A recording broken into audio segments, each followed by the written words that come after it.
All right, if you haven't dove into Google Gemini Advanced yet and their new Gemini Ultra 1.0 model, stick in. We're going to go over a very fast recap of it for you and talk about Google Gemini Advanced and the 7 things you need to know about Gemini Ultra 1.0. All right, we're doing this. This is a special little edition of our AI in 5. So make sure, please subscribe to this channel.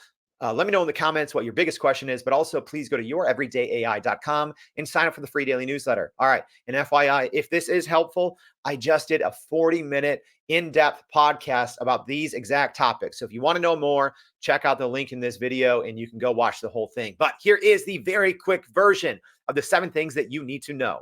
All right. So first, there are 2 different versions. There is Gemini Pro, which is free. I know that's confusing, but it's powered by the Gemini Pro model. It's just called Gemini. The Gemini Ultra model powers Gemini Advanced. That's $20 a month. Right now, it is a 2-month free trial. There is also an app. More on that in a second. All right, so 7 things you need to know. Number 1, it's not available yet to all Workspace users, which is a big mistake. People want to use large language models connected to the internet for their work.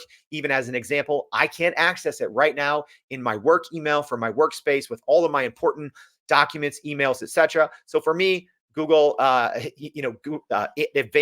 Gemini Advanced, powered by Gemini Ultra 1.0 is not very useful. So yeah, I can't even get it. I can just use it on my personal Gmail account, which doesn't make sense. Why would I want that? So Google needs to fix that. Thing number 2, it's struggling with its own identity. I asked Gemini Advanced, what are the main advantages of Gemini Advanced over the normal Gemini Pro? And it said, unfortunately, there's no product called Gemini Advanced. And instead, it pointed me to a crypto exchange called Gemini Exchange Tiers. You guys, if a large language model does not even know what it is, if it doesn't even have basic system prompts saying, here's who you are, here's your model, here's what your model does, that's a problem. I would not be using it right now. Hopefully, they can get this fixed. All right. I asked the same thing to ChatGPT. ChatGPT knows the difference between Gemini Advanced and Gemini Pro. All right. Number 3, it's struggling with real-time events. As an example, I asked Gemini Advanced who's playing the Super Bowl. It says that the teams playing the Super Bowl have not been decided. Yes, it has. It's happening in 2 days. I asked ChatGPT.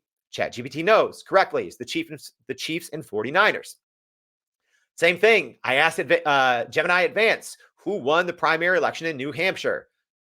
It just refuses to answer. I asked ChatGPT. It knows. I got it right. I asked Gemini Advanced, what big AI announcement did Google do in the last 24 hours? If the big advantage of Gemini is it's connected to the world's most powerful search engine in Google, it seemingly doesn't want to use it because it says there hasn't really been a big AI announcement in the last 24 hours at Google. Yes, there has. Google Gemini. Obviously, ChatGPT knows that. All right, number 4, it's struggling with some reasoning and logic. All right, so I'd say both Gemini and ChatGPT kind of failed in this, but I said, please write me 3 short jokes that start with the word what and end with the word blue. So Gemini only got 1.5 right. So it says, what do you call a sad blueberry? What do you get if you cross a Smurf with a cow, etc. But it starts with the word what, ends with blueberry. What, cheese, and then what, blue. So it only got 1 out of 3. ChatGPT kind of got all 3 right, but kind of got all 3 wrong as well, because it didn't actually tell me a joke, but it at least started with the word what and ended with the word blue. So mixed results there on reasoning for both. All right, 5 things to know. So number 5 is Gemini applies a digital watermark to images it creates with the Imagine 2 image model. So Google Gemini uses its Imagine 2 image model in the same way or a similar way that ChatGPT uses the DALL-E model, right? So it's important to know it's different. It's actually pretty decent. I'd say it's not quite as good as DALL-E, but it's in the same category or the same tier. And obviously, both of them are very behind Midjourney, which is the most powerful. But I think this is important to cut back on misinformation and disinformation on social media and just to help us all living more in the real world. You know, you have all these AI influencers and things like that. I'm here and I love this move from Gemini.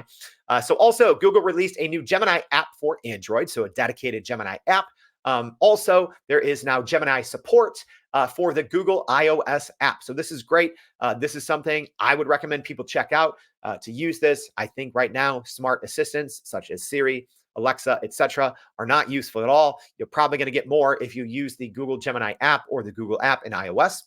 And then last but not least, number 7, Gemini Ultra outperformed GPT-4 on many benchmarks before its public release.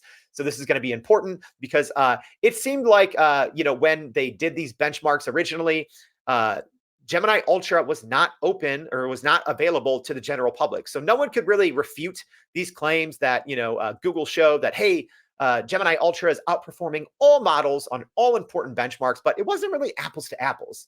In some instances, they were comparing, 32 shot chain of prompt thought, 32 shot chain of thoughts prompting with like 5 shots. So it's not the same comparison. So now I would expect some updated benchmarks, and I don't think that Gemini, at least from my very limited use so far, I don't think it's going to be outperforming GPT-4 across the board like Google initially reported that it would.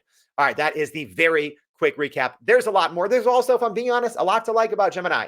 The UI UX is great. The interface is nice to work with. It's fairly fast. It codes well. I did another quick live review that yesterday, hours after it first came out. So there's things that are good. It also writes with a little bit of personality, which is nice. However, some of these shortcomings, number 1, you don't have access to it in your Workspace account. What? Number 2, it doesn't even know what it is. And it seemingly doesn't understand what's happening out there in the world. There seems to be a disconnect between its ability to properly use Google search, to properly query the internet, and to bring that information into Gemini. The fact that it told me so many times either false information or just told me to use Google search, it kind of negates the whole reason why people want to be using this. All right. I hope this was helpful. If so, go to youreverydayai.com, sign up for that free daily newsletter, and we'll see you back for another AI in 5. Thanks, y'all.